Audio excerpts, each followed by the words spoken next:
Hello! Hi అండి. Welcome back to easy programming. ఈరోజు మన టాపిక్ వచ్చేసి ఆటో ఇంక్రిమెంట్ ఫీల్డ్ అండి. బిఫోర్ దట్ మీరు ఎవరైనా నా ప్రీవియస్ క్లాస్ వాచ్ చేయకుండా ఉంటే కంపల్సరీ వాచ్ చేయండి. ఎందుకంటే ఒక క్లాస్‌కి నెక్స్ట్ క్లాస్‌కి అది కంటిన్యూషన్ క్లాసెస్ అండి. మీకు క్లియర్‌గా ఇంకా అర్థమవుతుంది. ఓకే. ఈరోజు మన టాపిక్ వచ్చేసి ఆటో ఇంక్రిమెంట్ ఫీల్డ్. దీన్ని ఐడెంటిటీ కాలమ్ అని కూడా అంటారండి. Okay. Auto increment allows a unique number to be generate automatically when a new record is inserted into a table. Okay. ఇక్కడ దీని సింటాక్స్ వచ్చేసి దీని ఓవరాల్‌గా ఒక auto increment field identity column గురించి చెప్పాలంటే, మనం మాన్యువల్‌గా డేటా ఇచ్చాం కదండీ! ఇప్పుడు ఇన్సర్ట్ చేసేటప్పుడు, ఇక్కడ ఐడెంటిటీ కాలమ్ యూజ్ చేసి మనం మాన్యువల్‌గా ఇవ్వాల్సిన అవసరం లేదు. అదే డిఫాల్ట్‌గా మనకి ఆటో జనరేట్ అవుతా ఉంటది. ఓకే. అలైన్ మీనింగ్ కాదండి. ఓకే. దాని సింటాక్స్ వచ్చేసి క్రియేట్ టేబుల్. పర్సన్స్ అనేది టేబుల్ నేమ్ అండి. ఓకే.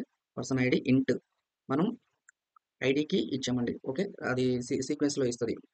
Person ID. ఐడీ అనేది 1, 2, 3, 4 అంటే మనం ఏదైతే ఇక్కడ ఈ 1 అని ఇచ్చాం కదండీ! 1 అని ఇచ్చాం కదా! ఫస్ట్ 1 వచ్చేసి దీన్ని మనం సీడ్ అంటామండి. అంటే ఏ నంబర్ నుండి అయితే స్టార్ట్ అవ్వాలో ఆ నంబర్ ఎంచుకుంటాం మనం. ఇక్కడ ఈ1 అనేది మనం ఇంక్రిమెంట్ అంటామండి. వాటి డిఫరెన్స్ ఎంత అనేది 1 నుండి స్టార్ట్ అయిద్ది. ఇక్కడ దీని ప్రకారం ఏంటంటే 1, 2, 3, 4 అలా సీక్వెన్స్ వస్తదండి. ఫర్ సపోజ్ నేను హ్మ్, ఇక్కడ నేను 5 ఇచ్చాననుకోండి. ఇక్కడ 1 నుండి స్టార్ట్ అయిద్ది. నెక్స్ట్ నంబర్ వచ్చేసి 5 అవుద్ది. నెక్స్ట్ నంబర్ వచ్చేసి 10 అవుద్ది. అలా 5 అనేది డిఫరెన్స్ అవుతది. ఓకేనా? ఇక్కడ ప్రైమరీ కీ గురించి చూద్దాం. ప్రైమరీ కీ అనేది ఇది ఒక కన్‌స్ట్రెయింట్ అండి. కన్‌స్ట్రెయింట్స్ అనేది ప్రైమరీ కీ కన్‌స్ట్రెయింట్ అనేది చాలా ఇంపార్టెంట్ కన్‌స్ట్రెయింట్ అండి. కన్‌స్ట్రెయింట్స్‌లోనే ఇది మనం రియల్ టైమ్‌లో చాలా డైలీ యూజ్ చేస్తామండి. ప్రైమరీ కీ అనేది మనకు టేబుల్‌లో ఒకే ఒక ప్రైమరీ కీ కన్‌స్ట్రెయింట్స్ ఉంటది. Okay. Mostly identity column use చేసిన కాలమ్‌కే మనం ప్రైమరీ కీ అనేది ఇస్తామండి. మాక్సిమం ఐడెంటిటీ కాలమ్ ఉన్న కాలమ్‌కే మనం ప్రైమరీ కీ అనేది ఇస్తాం. ఆహ్, డిఫాల్ట్‌గా మనం ఈ ప్రైమరీ కీ ఇచ్చినప్పుడు క్లస్టర్ ఇండెక్సెస్ కూడా మనకి ఆటో జనరేట్ అవుతది. అది మనం కమింగ్ క్లాసెస్‌లో ఇండెక్స్ క్లాస్ చెప్పుకున్నప్పుడు మనం దాని గురించి క్లియర్‌గా ఎక్స్‌ప్లెయిన్ చేసుకుందాం. ఓకేనా? ఈ ప్రైమరీ కీ అనేది మనకి నల్ వాల్యూస్‌ని గాని, డూప్లికేట్ వాల్యూస్‌ని గాని అలో చేయదండి. ఓకే. ఇక్కడ మీరు అబ్జర్వ్ చేసారా? ఓకే. దీన్ని మనం ప్రాక్టికల్‌గా చూద్దాం. Okay. Don't waste time. Practical చూద్దాం.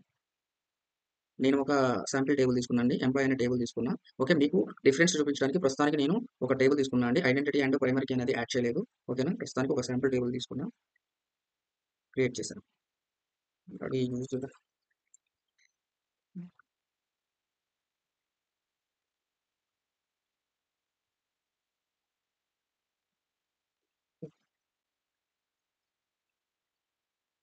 టేబుల్ అనేది క్రియేట్ అయిపోయింది. ఒక చెక్ చేద్దాం చూడండి.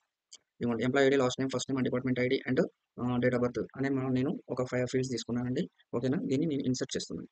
దీని ఇన్సర్ట్. ఓకే. ఇక్కడ చూడండి ఐడీ అనేది తీసుకున్నా. ఐడీ కాలమ్ ఐడీ ఏంటి? Employee ID.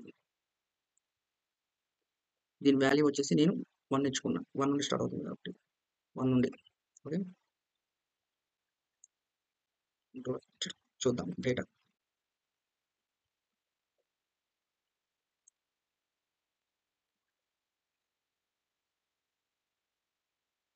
ఓకే. డేటా చూడండి. 1 Smith, John 101 and date of birth.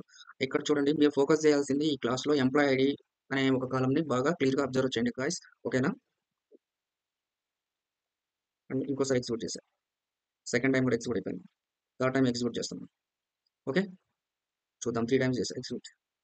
ఇక్కడ మీరు అబ్జర్వ్ చేయండి 3 టైమ్స్ కూడా ఇన్సర్ట్ అయిపోయింది. కానీ ఎంప్లాయీ ఐడీ ఏముంది? 3 టైమ్స్ కూడా 1, 1, 1, 1 అనేదే ఉంది. ఓకేనా? ఎంప్లాయీ ఐడీ ఎప్పుడైనా డూప్లికేట్ ఉండదా? ఎంప్లాయీ ఐడీ డూప్లికేట్ ఉండకూడదండి. ఇప్పుడు ఫర్ ఎగ్జాంపుల్ టీసీఎస్‌లో మిలియన్స్ ఉండకపోవచ్చు. ఒక థౌసండ్స్ ఆఫ్ ఎంప్లాయీస్ ఉంటారు కదా! ఈ థౌసండ్స్ ఆఫ్ ఎంప్లాయీస్ రిజైన్ చేసేవాళ్ళు కూడా ఉంటారు కదా! ఫర్ సపోజ్ ఒక ఎంప్లాయీ ఐడీ వచ్చేసి ఒక 5000 ఉంటదండి. ఓకే. వాడు రిజైన్ చేసి ఎళ్ళిపోయిన తర్వాత కూడా నెక్స్ట్ వాడిది 5001 ఉంటది గానీ వాడు రిజైన్ చేసి ఎళ్ళిపోయాడు కదా! అనేసి వేరే వాడికి అలాట్ చేయరు 5000 అనేది. సో, ఎంప్లాయీ ఐడీ అనేది ఎప్పుడు కూడా యూనికే ఉంటది. ఓకేనా? అలా మనం డూప్లికేట్ రాకుండా రిస్ట్రిక్ట్ చేయడానికి మనం డూప్లికేట్ అలో చేయకుండా రిస్ట్రిక్ట్ చేయడానికి మనం ప్రైమరీ కీ అనేది యూజ్ చేస్తాం. ఓకేనా? అలా మనం ప్రైమరీ కీ యూజ్ చేస్తాం. అండ్ ఇక్కడ నేను చూసారు కదా! ఇక్కడ నేను మాన్యువల్‌గా ఇచ్చా. మాన్యువల్‌గా ఇది 1 అనేది ఎంప్లాయీ ఐడీకి. 1 అనేది మాన్యువల్‌గా ఇచ్చా. అవునా? చూడండి. ఇది కూడా మనం చెక్ చేద్దాం. ఐడెంటిటీ కాలమ్ గురించి. నేను ఎంప్లాయీ ఐడీ సెకండ్ వచ్చేసి 2 ఇచ్చా. ఎఫెక్ట్ అయింది. Third record. రికార్డ్స్ వచ్చాయి కదా!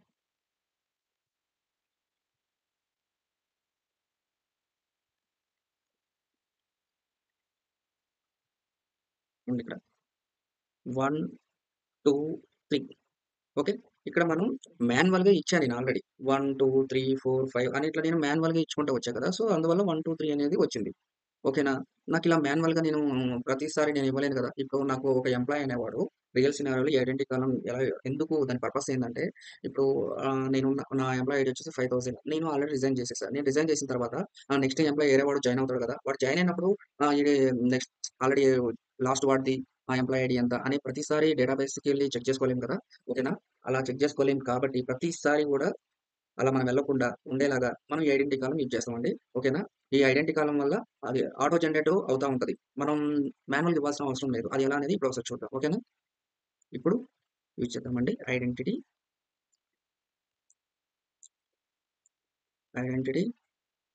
నేను ఆహ్, 5 నుండి స్టార్ట్ చేస్తా.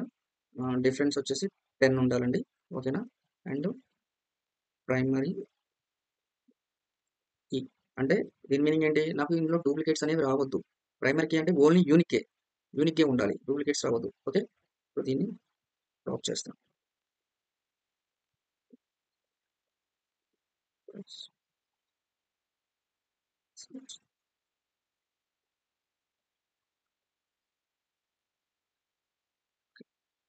డ్రాప్ అయిపోయింది.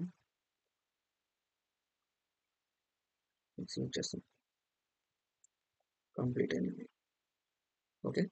ఇప్పుడు చూడండి టేబుల్ అనేది క్రియేట్ అయిపోయింది. ఇందాకట టేబుల్‌కి, ఇప్పుడు టేబుల్‌కి డిఫరెన్స్ ఏందంటే, ఇందాక నేను ప్రైమరీకి అండ్ ఐడెంటిటీకి అనేది 2 ఇవ్వలేదండి. ఇప్పుడు నేను ఇక్కడ ఇవ్వనప్పుడు మనకి టేబుల్ అనేది ఇలా ఉందండి. ఓకే. ఇట్లా డూప్లికేట్స్ అనేవి వచ్చాయి. అండ్ మనం మాన్యువల్‌గా ఇచ్చాం. ఈ మూడిటిని గూడా. ఓకేనా? ఇప్పుడు చెక్ చేద్దాం. అది వర్క్ అవుతదా లేదా అనేది. చూద్దాం చూడండి. Cannot insert explicit the value for identity column in the employee when identity insert is set to off. Okay. Already మనం ఐడెంటిటీ కాలమ్ యూజ్ చేయడం వల్ల మనం ఇక్కడ ఈ కాలమ్ నేమ్ అండ్ దాని యొక్క వాల్యూ అనేది ఇవ్వాల్సిన అవసరం లేదనేది చెప్తుంది. ఓకేనా? ఇలా అవసరం లేదు. ఓకే. ఇప్పుడు చూద్దాం చూడండి. రో అనేది ఎఫెక్ట్ అయిపోయింది. ఫిఫ్త్ నేను చూడండి ఇక్కడ. నేనేమిచ్చా? ఫిఫ్త్ నుండి స్టార్ట్ అవ్వాలని చెప్పా. అవునా? సో, ఫిఫ్త్ నుండి స్టార్ట్ అవ్వాలని చెప్పా కాబట్టి నాకు ఫిఫ్త్ నుండి స్టార్ట్ అయింది. ఓకేనా? చూడండి. ఇక్కడ డిఫరెన్స్ 10 రావాలని చెప్పా కదా! చూద్దాం అది గూడా. ఒకసారి ఎగ్జిక్యూట్ చేస్తా.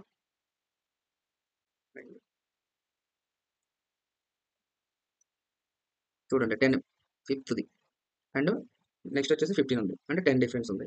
అలా మనం ఇన్సర్ట్ చేస్తామండి. ఓకే. మీరు ఇక్కడ ప్రైమరీ కీ అనేది వాడటం వల్ల సారీ ఐడెంటిటీ కీ అనేది వాడటం వల్ల మనకి డూప్లికేట్ అనేది వాల్యూ అనేది వచ్చే అవకాశం అనేది లేదండి. ఓకే. ఇక్కడ నేను ఆల్రెడీ ఇప్పుడు ఇన్సర్ట్ చేశా కదా!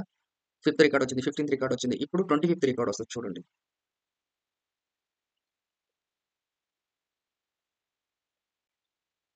చూడండి ఇగ ఇలా ఫిఫ్త్ ఫిఫ్త్ అండ్ 15థ్ అండ్ 25థ్ అండ్ నెక్స్ట్ వచ్చేసి 35థ్ వస్తది. 35థ్ అలా. ఓకేనా? సో, మనకి ఐడెంటిటీ కాలమ్ యూజ్ చేయడం వల్ల డూప్లికేట్ వాల్యూ అనేది వచ్చే అవకాశం లేదు. ఓకేనా? మీరు ప్రైమరీ కీ గురించి చెక్ చేయాలనుకుంటే ఒకవేళ చూడండి. నేను ఇది తీసేసి ఒకసారి మీకు క్లియర్‌గా అర్థమవుతుంది. చూద్దాం. ఒకసారి మళ్ళా డ్రాప్ చేసి ప్రైమరీ కీ గురించి కూడా ఒకసారి చూద్దాం చూడండి. టేబుల్ అనేది క్రియేట్ అయిపోయింది. ఓకే. ఇప్పుడు చూద్దాం. ఇక్కడ నేను ఐడెంటిటీ ఇవ్వలేదు కాబట్టి సో, ప్రస్తుతానికి నేను ఎంప్లాయీ ఐడీ అనేది ఇవ్వాలి. కాలమ్ నేమ్ ఇవ్వాలి. ఓకే. ఇక్కడ చూడండి. నేను ఇక్కడ ఆల్రెడీ ఎగ్జిస్టెడ్‌గా మనకి ఫిఫ్త్ సారీ ఇప్పుడు ఫస్ట్ మనం ఒకసారి ఎక్స్‌పోర్ట్ చేద్దాం. ఎందుకంటే ఆ టేబుల్ నేను డ్రాప్ చేశా కాబట్టి డేటా కూడా ఎరేజ్ అయిపోద్ది. ప్రస్తుతానికి నేను 1 అనేది తీసుకుంటున్నాను. ఇది వేరే టేబుల్ కాబట్టి ఎక్స్‌పోర్ట్ చేస్తున్నా. ఓకే. సింటాక్స్ ఎర్రర్ కామా అని పెట్టాలి ఇక్కడ. చూద్దాం డేటా అనేది ఏం లేదు. డ్రాప్ చేశా కాబట్టి డేటా కూడా ఆటోమేటిక్‌గా ఎరేజ్ అయిపోద్ది. డ్రాప్ కమాండ్ గురించి నేను ఆల్రెడీ ఎక్స్‌ప్లెయిన్ చేశా. మీరు చూడండి ఒకసారి మీకు ఎవరికైనా డౌట్ ఉంటే. ఓకే. ప్రతి class next class continuation class అండి. ఇక్కడ చూడండి నేను మాన్యువల్‌గా ఇచ్చా. ఎంప్లాయీ ఐడీ అండ్ 1 అనేది నేను మాన్యువల్‌గా ఇచ్చా. సో, 1 రికార్డ్ అనేది మనకి ఇన్సర్ట్ అయిపోయింది. ఇక్కడ నేను ఐడెంటిటీ కాలమ్ అనేది యూజ్ చేయలేదండి. మీకు ప్రైమరీ కీ గురించి ఎక్స్‌ప్లెయిన్ చేస్తున్నా. ఓకేనా? దాని యూజ్ ఏంటనేది ఆల్రెడీ 1 రికార్డ్ ఎగ్జిక్యూట్ అయిపోయింది. ఇక్కడ నేను మళ్ళీ చేంజ్ చేయకుండా చేంజ్ చేయకుండా ఇలానే ఉంచి ఇంకొక రికార్డ్ ఇన్సర్ట్ చేస్తున్నానండి. చూడండి. Violation of primary key constraints చూడండి. Cannot insert the duplicate key in object the duplicate value. Okay. Already మనం డిస్కస్ చేసాం కదా! ప్రైమరీ కీ అనేది డూప్లికేట్ వాల్యూస్‌ని తీసుకోదు. నల్ వాల్యూస్‌ని కూడా తీసుకోదు. ఈ ప్రైమరీ కీ అనేది ఒక టేబుల్‌లో ఒకే ఒకటి ఉండాలండి. ఓకేనా? ఆల్రెడీ మనకి 1 1 అనే రికార్డు ఉంది. ఎంప్లాయీ ఐడీ 1 అనే రికార్డు ఉంది. మళ్ళీ మనం ఇన్సర్ట్ చేస్తే అది తీసుకోదు. అలా రిస్ట్రిక్ట్ చేయడానికే. అలా యూనిక్ వాల్యూస్‌ని మాత్రమే ఇది అలౌ చేస్తది కాబట్టి, అలా రిస్ట్రిక్ట్ చేయడానికి మనం ప్రైమరీ కీ కన్స్ట్రెయింట్ అనేది వాడతామండి. ఓకేనా? ఇదండి ప్రైమరీ కీ అండ్ అదే ఇక్కడ చూడండి నేను 2 ఇస్తా. 2 ఇస్తా. మీకు క్లియర్‌గా అర్థమవుతుంది ఇంకా. ఎగ్జిక్యూట్. అయిపోయింది. ఎగ్జిక్యూట్ అయిపోయింది. ఇప్పుడు వయలేషన్ ఆఫ్ ఎర్రర్ రాలేదు. ఎందుకు రాలేదు? ఇక్కడ నేను 2 ఇచ్చా. అంటే 2 అనేది ఆల్రెడీ సెకండ్ రికార్డ్ అనేది లేదు కాబట్టి ఎర్రర్ రాలేదండి. ఓకేనా? చూద్దాం. చూడండి 1, 2. 1 ఇప్పుడు 2 ఇస్తే డూప్లికేట్ అవుతది కాబట్టి అది తీసుకోదండి. ఇలా మనం రిస్ట్రిక్ట్ చేయడానికి ప్రైమరీ కీ అనేది వాడతామండి. మాన్యువల్‌గా మనం ఈ ఐడీ అనేది ఇవ్వకుండా సీక్వెన్స్‌లో ఆటో ఇంక్రిమెంట్ రావడానికి మనం ఐఎన్‌డి కాలమ్ అనేది యూజ్ చేస్తాం. ఇవి చాలా ఇంపార్టెంట్ అండి. డైలీ సినారియోలో బాగా యూజ్ చేస్తాం. ఓకేనా? థాంక్ యూ అండి. ఈ క్లాస్ మీకు నచ్చినట్లయితే లైక్ చేయండి, షేర్ చేయండి అండ్ సబ్స్క్రైబ్ చేయండి. నాకు సపోర్ట్ చేయండి. వ మీరు గనుక సపోర్ట్ చేస్తే నేను C sharp and ASP dot net and ASP dot net MVC dot net core with web API కూడా మీకు క్లాసెస్ చెప్తా అండి ఈజీగా. ఓకేనా? Thank you.